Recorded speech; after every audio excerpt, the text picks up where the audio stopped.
Perintah Kaisar Naga. Jangan lupa like, komen dan subscribe RD1 Channel. Bab 3578, hukuman mati bisa dihindari, tapi kejahatan hidup tidak bisa dihindari. Semua orang di Ye Cheng melarikan diri, dan Seng Busi juga menarik formasi. Tetua tertua dari keluarga Ye memandang Dev tanpa daya, dan akhirnya berlutut di tanah. Semua orang di keluarga Ye juga berlutut satu demi satu. Dev memandang anggota keluarga Ye yang berlutut di tanah, dan merasa lega di hatinya. Dia tidak membunuh Ye Liancheng sama sekali. Dia hanya menggertak. Tanpa diduga, anggota keluarga Ye mempercayainya. Jika tetua tertua dari keluarga Ye dan keluarga Ye masih bertarung mati-matian, ditambah orang-orang dari kota Ye, bahkan jika Dev menerobos ke alam kesengsaraan tingkat kedua, itu sama sekali tidak ada artinya.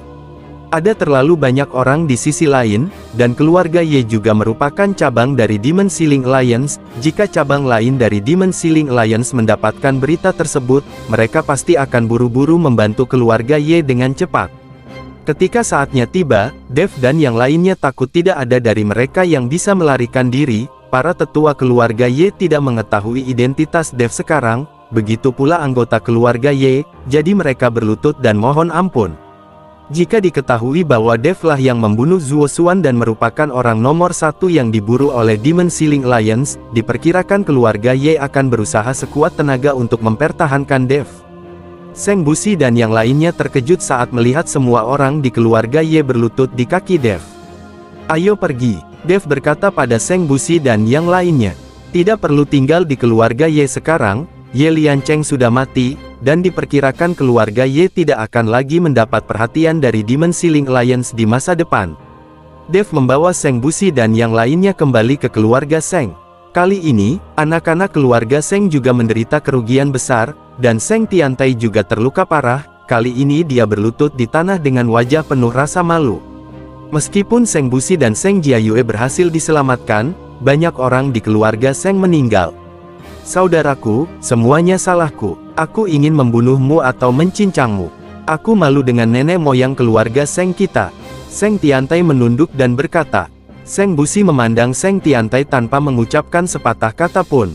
Karena dia tidak tahu harus berkata apa, lagi pula, banyak orang di keluarga Seng meninggal karena Seng Tiantai. Tapi dia tidak tega memintanya mengeksekusi adiknya sekarang. "Ayah, meskipun paman kedua melakukan kesalahan, titik awalnya adalah demi kebaikan keluarga Seng, tapi dia ditipu oleh keluarga Ye. Selain itu, paman kedua saya juga bekerja sangat keras dan membunuh banyak anggota keluarga Ye. Saya harap Anda bisa diberi hukuman yang lebih ringan."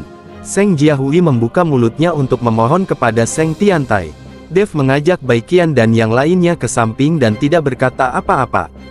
Bagaimanapun, ini adalah urusan rumah tangga keluarga Seng, jadi dia tidak perlu terlibat. Namun, Dev tahu bahwa Seng Busi tidak ingin membunuh Seng Tiantai, tetapi sulit untuk mengikuti instruksi semua orang di keluarga Seng. Yang dia butuhkan sekarang adalah seseorang yang membela dan menjadi perantara bagi Seng Tiantai. "Puan, meskipun tuan kedua melakukan kesalahan, kejahatannya tidak dapat dihukum mati. Saya harap Anda berpikir dua kali." Long Bo juga meminta belas kasihan. Kali ini, Seng Busi merasa percaya diri, jadi dia melihat ke arah Seng Tiantai dan berkata, "Seng Tiantai, tidak peduli apa titik awalmu, kamu secara tidak langsung telah membunuh begitu banyak orang di keluarga Seng kami. Meski hukuman mati bisa dihindari, kejahatan yang masih hidup tidak bisa dihindari. Anda bisa turun dulu. Bagaimana cara menghukum Anda akan diputuskan setelah berdiskusi." Ketika Seng Tiantai mendengar ini, dia bersujud berulang kali, setidaknya dia tidak harus mati. Setelah Seng Tiantai dibawa pergi, Seng Busi memandang Dev dengan penuh rasa terima kasih dan berkata, "Tuan Dev, terima kasih banyak. Jika bukan karena Anda, keluarga Seng kami mungkin akan hancur." Saya bertanya-tanya mengapa Tuan Dev datang ke sini tiba-tiba. Seng Busi tidak mengerti mengapa Dev tiba-tiba datang mengunjungi keluarga Seng saat ini. Dev tidak menyembunyikan apapun dan menceritakan kisah tentang lembah roh darah. Mendengar lembah roh darah telah dibantai, Seng Busi tiba dan terkejut. "Tuan Dev, itu bukanlah sesuatu yang hanya bisa dilakukan oleh satu atau dua orang untuk membantai lembah roh darah. Terlebih lagi, menurut bimbingan roh badak, aura terakhir lembah roh darah ada di arah ini, tapi aura kita keluarga Seng tidak memiliki kemampuan untuk menghancurkan lembah roh darah. Gu dan keluarga Ye tidak perlu melakukan ini. Selain itu, selama periode ini, keluarga Ye telah merencanakan keluarga Seng kami untuk bergabung dengan penyegel iblis aliansi, dan mereka tidak punya energi untuk melakukannya. Seng Busi sangat bingung bagaimana binatang badak bisa membawa Dev ke arah ini. Bab 3579, Perubahan Bintang. Tuan Seng, apakah tidak ada kekuatan lain ke arah ini selain Fan Cheng dan Ye Cheng? Saya mendengar bahwa ada 5 sekte besar lainnya, kata Dev. Setelah 2 kota kita, lebih jauh ke depan adalah wilayah 5 sekte besar. 5 sekte besar membangun basis mereka sesuai dengan arahan 5 elemen dan Bagua. Namun, setelah melewati 5 sekte besar, tidak ada kekuatan lain. Petik 2. Jika Anda ingin menghadapi kekuatan sekte, Anda harus keluar dari kawasan Gunung Tianmo. Saya khawatir Anda harus berjalan ribuan mil. Saya kira itu tidak dapat dilakukan oleh kekuatan di luar kawasan Gunung Tianmo, kata Seng Busi. Apakah ini kesalahan dari 5 sekte besar ini? Dev sedikit mengernyit. Kami di lembah roh darah mengikuti 5 sekte besar dan tidak memiliki keluhan. Mengapa mereka ingin melakukan ini? Luo Shouhai tidak mengerti bahwa mereka mengikuti 5 sekte besar dan tidak merayakan festival. Mengapa 5 sekte besar melakukan ini? Tuan Dev, saya berteman dengan 5 sekte besar. Biarkan saya pergi dan melihat-lihat bersama Anda. 5 sekte besar sering membeli jimat dari kami.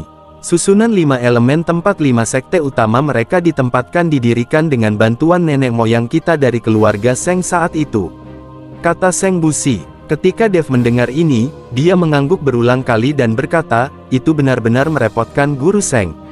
Dev tidak ingin memulai konflik dengan 5 sekte besar. Jika 5 sekte besar tidak melakukan ini, dan mereka berdebat dengannya seperti ini, konflik mungkin akan terjadi. Akan jauh lebih baik jika Seng Busi berada di tengah. Tetapi jika itu dilakukan oleh 5 sekte besar, tidak peduli apa yang mampu dilakukan oleh 5 sekte besar, Dev harus mengikuti mereka.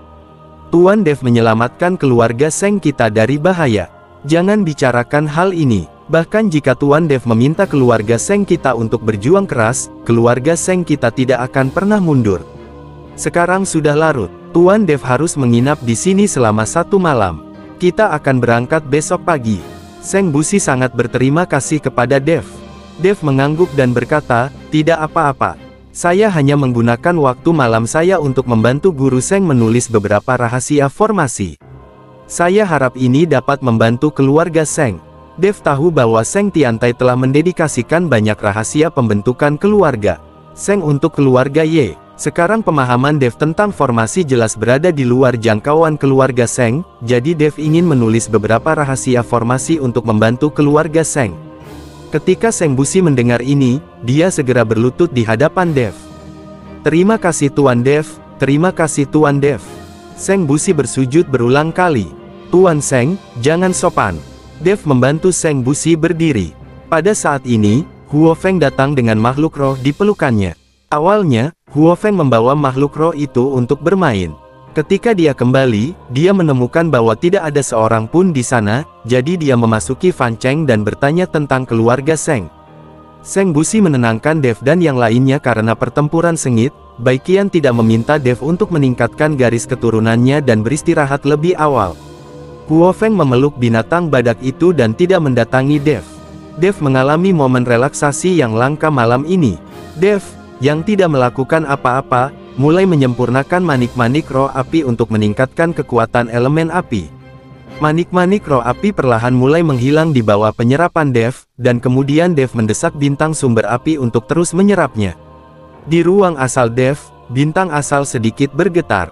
Bintang sumber api Dev semakin terang, dan perlahan mengembang, dan tampaknya ada semacam aura yang berhubungan erat antara bintang sumber. Bisakah aura asli yang berbeda diintegrasikan? Dev juga merasakan hubungan antara bintang aslinya. Ini adalah sesuatu yang belum pernah dia rasakan sebelumnya. Mungkinkah karena aura batu pengolah langit yang memberi Dev hubungan antara bintang aslinya? Saat manik roh api perlahan diserap dan menghilang, bintang sumber api Dev langsung menerobos belenggu. Bab 3580, Nona Seng, jangan. Ledakan. Aura asal meletus, dan bintang asal api di ruang asal Dev langsung meroket, menjadi lebih besar dari bintang asal lainnya. Dan bintang sumber api menjadi lebih terang. Dev sedikit terkejut saat melihat ini, dia tidak menyangka bintang sumber ini bisa dipromosikan. Sepertinya manik roh api ini benar-benar bagus. Jika saya memiliki kesempatan untuk mendapatkan lebih banyak, saya hanya tidak tahu berapa banyak manik roh api yang dimiliki Balrog. Dev sedang berpikir dalam hatinya. Kemudian Dev mengeluarkan batu pengolah langit dari cincin penyimpanan. Saat ini, batu penambalnya berwarna abu-abu kecoklatan, tanpa kilau apapun, seperti batu biasa, tanpa nafas. Batu pengolah langit disedot hingga kering oleh Dev, yang mengangkat alam Dev dari alam kesengsaraan tingkat pertama ke tingkat kedua. Dev melihat batu pembangun langit di tangannya, berpikir untuk memasukkan semua kekuatan asli di tubuhnya ke dalam batu pembangun langit untuk melihat reaksi apa yang akan terjadi. Karena jenis bintang asal ini terhubung, maka kekuatan asal jenis ini juga harus dapat diintegrasikan. Tepat ketika Dev hendak melakukan percobaan, ada ketukan di pintu. "Silakan masuk." Dev bertanya-tanya, siapa yang datang ke kamarnya selarut ini? Mungkinkah itu Huo Feng dan Bai Qian? Dev ingin istirahat malam, tapi aku tidak ingin kedua orang itu menyiksaku lagi. Pintu terbuka, dan ternyata Seng Jiahui sedang mengadakan malam mie panas. "Tuan Dev, saya melihat hari sudah sangat larut dan lampu di kamar Anda masih menyala, jadi saya membuatkan Anda makanan ringan tengah malam jika Anda lapar," kata Seng Jiahui. Seng Jiahui mengenakan piyama tembus pandang, dan di bawah sinar bulan, sosok anggunnya terlihat jelas. Dev baru saja mengangkat kepalanya dan dengan cepat menundukkan kepalanya. Dia tahu mengapa Seng Jiahui datang ke sini. Dia sekarang adalah seorang biksu di alam kesengsaraan. Bahkan jika dia tidak makan, dia tidak akan lapar. Alasan Seng Jiahui sama sekali tidak valid. Tapi karena Seng Jiahui baik hati, Dev tersenyum tipis dan berkata, "Terima kasih, Nona Seng." Seng Jiahui meletakkan mie di atas meja, melihat batu di tangan Dev, dan pindah. "Apa ini?" "Itu batu yang sangat biasa.